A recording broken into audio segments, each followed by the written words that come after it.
আজকে আমরা পড়বো হচ্ছে ফিজিওলজির একটা টপিক। সেটা হচ্ছে যে তোমার ফিজিওলজি থার্ড গাইড আমরা কি জানি? আমরা হচ্ছে রেসপিরেটরি ফিজিওলজি। আচ্ছা, এখন রেসপিরেটরি ফিজিওলজির ফার্স্ট যে আইটেমটা আছে আমরা হচ্ছে যে আজকে ওই আইটেমটা নিয়ে একটু আলোচনা করব। মানে একটু কথা বলবো আরকি যে কি আছে, কিভাবে পড়তে হবে, কিভাবে উত্তর দিতে হবে। ঠিক আছে? তাহলে চলো আমরা হচ্ছে যে আজকের টপিকটা শুরু করি। সেটা হচ্ছে রেসপিরেটরি ফিজিওলজি। এখন রেসপিরেটরি ফিজিওলজিতে তোমার হচ্ছে এই পুরাটা কার্ডই হচ্ছে সবচেয়ে ছোট এবং হচ্ছে যে এই কার্ডটা হচ্ছে অনেক ইজি।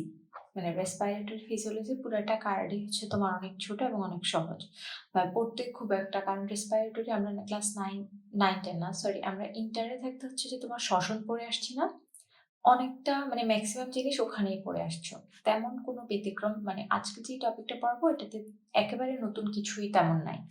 সবকিছু মোটামুটি হচ্ছে আগের জানা বা হচ্ছে যে একটু নতুন করে দেখবো।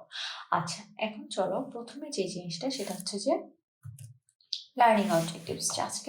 মানে আজকের ক্লাসটাতে বা এই আইটেমটাতে আমরা কি জানবো সেটা হচ্ছে প্রথমে আমরা রেসপিরেশনের ডেফিনেশনটা আমাদের জানতে হবে এবং আমরা জানি যে ফিজিওলজিতে যে কোনো ডেফিনেশন কিন্তু আমাদেরকে খুব সুন্দরভাবে পড়তে হয়, মানে একেবারে গাইডলাইনে যেরকম আছে বা জ্ঞানমে যেমন আছে, কারণ ফিজিওলজির ডেফিনেশন নিয়ে টিচাররা অনেক ঝামেলা করে। যদিও এটা বাইরের দেশে করে না, বাট আমাদের দেশের টিচারদের এই টেন্ডেন্সিটা অনেক আছে যে তোমার ডেফিনেশন যেভাবে আছে ওভাবেই তোমাকে বলতে হবে, ডেফিনেশন এক্সাক্ট উইথ। আচ্ছা, তাহলে প্রথমে আমরা ডেফিনেশন শিখবো, মানে আমরা হচ্ছে জাস্ট বুঝে পড়বো, আর বাকিটা হচ্ছে পরীক্ষার আগে তোমরা যেভাবে মনে রাখতে পারো। এরপরে রেসপিরেটরি ইউনিট কি, মেমব্রেন কি, রেসপিরেশন কিভাবে হচ্ছে, প্রেশার চেঞ্জগুলো কিভাবে হচ্ছে, পালমোনারি এবং অ্যালভিওলার ভেন্টিলেশন নামক দুইটা জিনিস আছে, ওগুলো কি জিনিস, ডেড স্পেস কি, পালমোনারি সার্কুলেশন এবং পালমোনারি সার্কুলেশনের পেকুলিয়ারিটিস। আচ্ছা, তাহলে প্রথমে আমরা রেসপিরেশনের ডেফিনেশনটা দেখে নিই। প্রথমে যে কোনো ফিজিওলজির ডেফিনেশনের আগে আমরা কি দিই যে ইট ইজ আ ফিজিওলজিক্যাল প্রসেস। এরপরে চলো বাকিটাতে, যে অক্সিজেন অ্যাটমসফিয়ার থেকে অক্সিজেন আমাদের হচ্ছে যে সেলে ট্রান্সপোর্ট হবে। তাহলে oxygen is transported from atmosphere to the cell. কেন ট্রান্সপোর্ট হয়? অক্সিডেশনের জন্য, কারণ আমরা যে খাবারগুলো খাই ওই খাবারের অক্সিডেশন করতে আমাদের অক্সিজেন লাগবে। ওই অক্সিজেনটা হচ্ছে যে তোমার অ্যাটমসফিয়ার থেকে সেলে যাবে। এখন এরপর হচ্ছে একই সাথে হচ্ছে যে সেলুলার যে সকল অ্যাক্টিভিটিসের জন্য বা মেটাবলিজম থেকে যে কার্বন ডাই অক্সাইডটা আসবে সেটা একই সাথে এলিমিনেট হবে। ঠিক আছে? কোত্থেকে? সেল থেকে অ্যাটমসফিয়ার। তাহলে রেসপিরেশন কি? It is a physiological process by which oxygen is transported from atmosphere to the cell for oxidation of ingested food materials and elimination of carbon dioxide from cells to the atmosphere. Just normal যে oxygen আসবে atmosphere থেকে সেলে যাতে oxidation হতে পারে, আর carbon die oxide sell থেকে অ্যাটমসফিয়ারে eliminate হয়ে যাবে, এতটুকুই। এখন রেসপিরেশনের হচ্ছে আবার দুইটা পার্ট আছে, একটা হচ্ছে এক্সটার্নাল আর একটা হচ্ছে ইন্টারনাল। এক্সটার্নাল হচ্ছে একটু আগে যেটা বলছে যে অক্সিজেন ঢুকবে কার্বন ডাই অক্সাইড বের হবে, এটাই হচ্ছে যে তোমার রেসপিরেশন। মানে জাস্ট আমরা নিঃশ্বাসের সাথে হচ্ছে প্রশ্বাসের সাথে অক্সিজেন নিচ্ছি, নিঃশ্বাসের সাথে কার্বন ডাই অক্সাইড বের করে দিচ্ছি, এটাই হচ্ছে এক্সটার্নাল রেসপিরেশন। ইন্টারনাল কি? সেলুলার লেভেলে যে রেসপিরেশনটা, মানে তোমার আমাদের একটা সেলে অক্সিজেনটা আলটিমেটলি কোথায় যায়? প্রত্যেকটা সেলে যায়, সেলে গিয়ে তোমার হচ্ছে অক্সিডেশনের কাজ করে থাকে। তাহলে সেল অক্সিজেন নিয়ে অক্সিডেশন করলো, অক্সিডেশন করার পরে কার্বন ডাই অক্সাইড বের করে দিল। এই যে পার্টটা এটা হচ্ছে তোমার ইন্টারনাল রেসপিরেশন। তাহলে সেলুলার লেভেলের যে অ্যাক্টিভিটি সেটা হচ্ছে তোমার ইন্টারনাল রেসপিরেশনে যাবে। তাহলে কি? Cellular uptake and utilisation of oxygen and production of carbon dioxide. Carbon dioxide production করলো এবং সেটাকে বের করে টিস্যু ফ্লুইডে দিয়ে দিল, এতটুকু হচ্ছে তোমার ইন্টারনাল রেসপিরেশন। তাহলে মোটামুটি রেসপিরেশন এতটুকু পড়লেই হবে। এরপর তবে ডেফিনেশনটা আমি সবসময় ফিজিওলজির ডেফিনেশন চেষ্টা করবা বইয়ে যেভাবে আছে ওভাবেই ফলো করে, মানে ওটাই ফলো করার, ওভাবেই বলার। কারণ টিচাররা কেন জানি অনেক মাইন্ড করে, মানে বুঝায় বলতে পারলে ওনারা সন্তুষ্ট হয় না, যেভাবে আছে ওভাবেই বলতে হবে তোমাকে। আচ্ছা, এরপরে আসো যে রেসপিরেটরি মেমব্রেন, যেটা হচ্ছে যে তোমার যেই মেমব্রেনের মধ্য দিয়ে, মানে প্রত্যেকটা লেভেল যেই মেমব্রেনের মধ্য দিয়ে তোমার গ্যাস এক্সচেঞ্জ হয় ওটাকে আমরা সহজ বাংলায় রেসপিরেটরি মেমব্রেন বলি। সেটা কি? সেটা হচ্ছে যদি ইংলিশে বলতে, মানে প্রথমে বাংলায় বুঝো ব্যাপারটা, যে মেমব্রেনটা দিয়ে কিছু মেমব্রেন তো ভেদ করে যাইতে হবে, তাই না? ডিরেক্ট তো আর তোমার গ্যাসিয়াস এক্সচেঞ্জ লাংস আর ব্লাডের মধ্যে তো ডিরেক্ট এক্সচেঞ্জ হবে না, তাই না? তাহলে এক্সচেঞ্জ হইতে হলে কিছু মেমব্রেন পার করে যেতে হবে, ওই মেমব্রেন গুলাকেই তুমি একসাথে রেসপিরেটরি মেমব্রেন বলতেছো। এবার ইংলিশে ডেফিনেশনটা একটু দেখি, যে the membrane through which gas exchange occur between alveolar air and pulmonary blood is called respiratory membrane. তাহলে এয়ার এবং অ্যালভিওলার যে এয়ার আছে এবং পালমোনারি যে ব্লাড আছে এদের মধ্যে গ্যাসিয়াস এক্সচেঞ্জ হওয়ার সময় যে মেমব্রেনটা ভেদ করে যায় সেটাই হচ্ছে রেসপিরেটরি মেমব্রেন। এখন খেয়াল রাখবা এই মেমব্রেন কিন্তু একটা মেমব্রেন না, এখানে কয়েকটা মেমব্রেন আছে, সবগুলোকে একসাথে আমরা বলতেছি হচ্ছে রেসপিরেটরি মেমব্রেন। ঠিক আছে?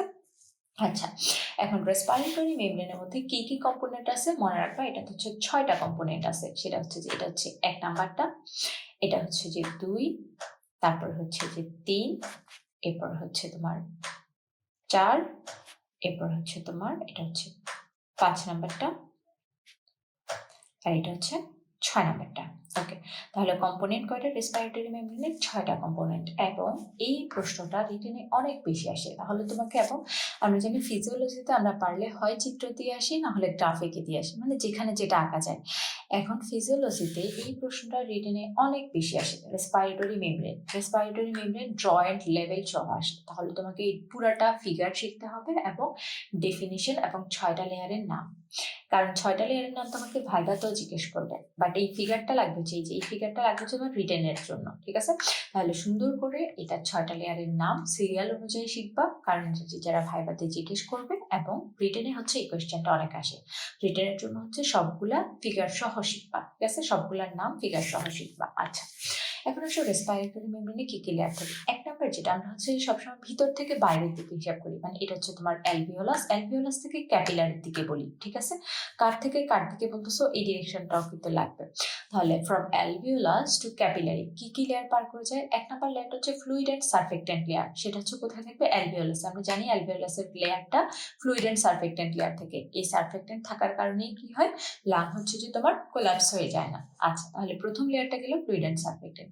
এরপর হচ্ছে অ্যালভিওলার যে এপিথেলিয়াল লেয়ার আছে, সেটা হচ্ছে এটা হচ্ছে অ্যালভিওলার এপিথেলিয়াল লেয়ার। আর আমরা জানি যে কোনো জায়গায় যে কোনো এপিথেলিয়ামের সাথে কি থাকে, এপিথেলিয়ামের নিচে থাকে তার বেসমেন্ট মেমব্রেন। তাহলে দেখো এখানে অ্যালভিওলার এপিথেলিয়াম আছে, ঠিক তার নিচে এপিথেলিয়ামের বেসমেন্ট মেমব্রেন আছে। দেখছো, এটা হচ্ছে যে তোমার এপিথেলিয়াল লেয়ারটা ছিল এবং তারই নিচে এপিথেলিয়ামের বেসমেন্ট মেমব্রেন ছিল। আচ্ছা, এটা হচ্ছে 3 নাম্বার।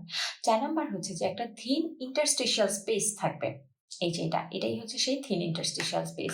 5 নাম্বারে থাকবে হচ্ছে যে ক্যাপিলারির বেসমেন্ট মেমব্রেনটা। সবসময় মনে রাখবা বেসমেন্ট মেমব্রেন হচ্ছে যে তোমার সবচেয়ে বাইরের মানে বাইরের দিকে থাকবে।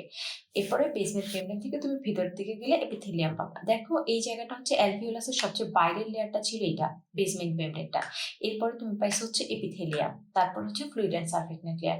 এখন দেখো ক্যাপিলারির ক্ষেত্রে এটা কিন্তু ক্যাপিলারির সবচেয়ে বাইরের লেয়ার, আর এই দুজনের মাঝখানে আছে হচ্ছে ইন্টারস্টিশিয়াল লেয়ার। এই যে দেখো ইন্টারস্টিশিয়াল স্পেস।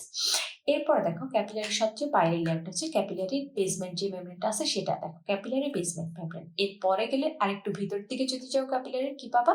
ক্যাপিলারির এন্ডোথেলিয়াম পাবা। আমরা জানি ক্যাপিলারি বা ব্লাড ভেসেলের এপিথেলিয়াম গুলোকে আমরা এন্ডোথেলিয়াম বলি। ঠিক আছে? তাহলে শেষ, এই 6টা লেয়ারই হচ্ছে তোমার রেসপিরেটরি মেমব্রেন ফর্ম করে। তাহলে সিরিয়াল ওয়াইজ আবার একটু বলে যাই, from alveolus to capillary 1 number হচ্ছে fluid and surfactant layer, 2 number হচ্ছে অ্যালভিওলার এপিথেলিয়াম, তারপরে থাকবে বাইরের দিকে এপিথেলিয়াল বেসমেন্ট মেমব্রেন, তারপরে দুইজনের মাঝখানে থাকবে হচ্ছে ইন্টারস্টিশিয়াল স্পেস, এরপর পাওয়া হচ্ছে ক্যাপিলারির বেসমেন্ট মেমব্রেন, এরপর পাওয়া হচ্ছে ক্যাপিলারির এন্ডোথেলিয়াম। এই 6টা লেয়ার ভেদ করে তোমার গ্যাসিয়াস এক্সচেঞ্জ হয়। ঠিক আছে? আচ্ছা, এখন এখানে আবার আরেকটা জিনিস জানা লাগবে, এটা হচ্ছে যারা ভাই জানতে চায় যে এই যে গ্যাস এক্সচেঞ্জ হচ্ছে, এই গ্যাস এক্সচেঞ্জটা রেসপিরেটরি মেমব্রেনের কিসের উপর ডিপেন্ড করে? প্রথম কথা হচ্ছে মেমব্রেনের থিকনেসের উপর ডিপেন্ড করে। দেখো এই মেমব্রেনটা যত বেশি থিক হবে, ধরো তোমার এটা নর্মালি এতটুকু ছিল, এখন আমি যদি বললাম যে এই জিনিসটা এতটুকু থিক, তাহলে এখানে কি গ্যাসেস এক্সচেঞ্জ তোমার ইজিলি হবে নাকি হচ্ছে যে হইতে কষ্ট হবে? অবশ্যই অনেক ডিফিকাল্টির সাথে হবে, মানে এখানে হচ্ছে ওই হারে গ্যাসেস এক্সচেঞ্জ হবে না। তার মানে অবশ্যই থিকনেসের উপর ডিপেন্ড করে। তাহলে যত বেশি থিক হবে তত কম এক্সচেঞ্জ হবে, থিন লেয়ারে এক্সচেঞ্জ ভালো হবে। আচ্ছা, সারফেস এরিয়া হচ্ছে আমরা জানি গ্যাসের সাথে সারফেস এরিয়া রিলেশন অনেক ভালো, যে সারফেস এরিয়া যত বেশি হবে এক্সচেঞ্জও তত বেশি হবে, বেশি বেশি সারফেস এরিয়া পাবে বেশি বেশি এক্সচেঞ্জের জায়গা পাবে। প্রেশার ডিফারেন্স মানে হচ্ছে যে এখানে হচ্ছে যে তোমার পার্শিয়াল প্রেশার গ্যাসের, এই যে যেমন এখানে অক্সিজেন, এখানে হচ্ছে যে অক্সিজেন, প্রেশার ডিফারেন্স বলতে হচ্ছে যে এই যে গ্যাসগুলো আছে এই গ্যাসগুলার প্রেশার কেমন আছে, পার্শিয়াল প্রেশার কেমন আছে। তো ধরো তোমার প্রেশারের ২ সাইডে প্রেশারের যত বেশি ডিফারেন্স হবে, আমি বললাম যে এখানে প্রেশার অনেক বেশি, অক্সিজেনের প্রেশার অ্যালভিওলাসে অনেক বেশি। বাট তোমার হচ্ছে যে ক্যাপিলারির দিকে হচ্ছে অক্সিজেনের প্রেশার খুবই কম। তাহলে কি হবে, এখানে প্রেশার ডিফারেন্স যত বেশি হবে, এক্সচেঞ্জও তত বেশি হবে। তাহলে বেশি থেকে সবসময় কমের দিকে যাবে। তাহলে এখানে ডিফারেন্স যত বেশি যত কম হবে, এক্সচেঞ্জ তত ভালোভাবে হবে। তাহলে এই যে গ্যাসগুলো আছে, এই গ্যাসগুলোর প্রেশার ডিফারেন্সের সাথেও সম্পর্ক হচ্ছে তোমার সমানুপাতিক। প্রেশার ডিফারেন্স যত বেশি, এক্সচেঞ্জও তত বেশি, জাস্ট ডিফিউশনের মতো। এটা গেল হচ্ছে রেসপিরেটরি মেমব্রেন। এটা কিসের জন্য পড়বা, রিটেন ফাইবার দুইটার জন্য। এরপরে চলে আসো রেসপিরেটরি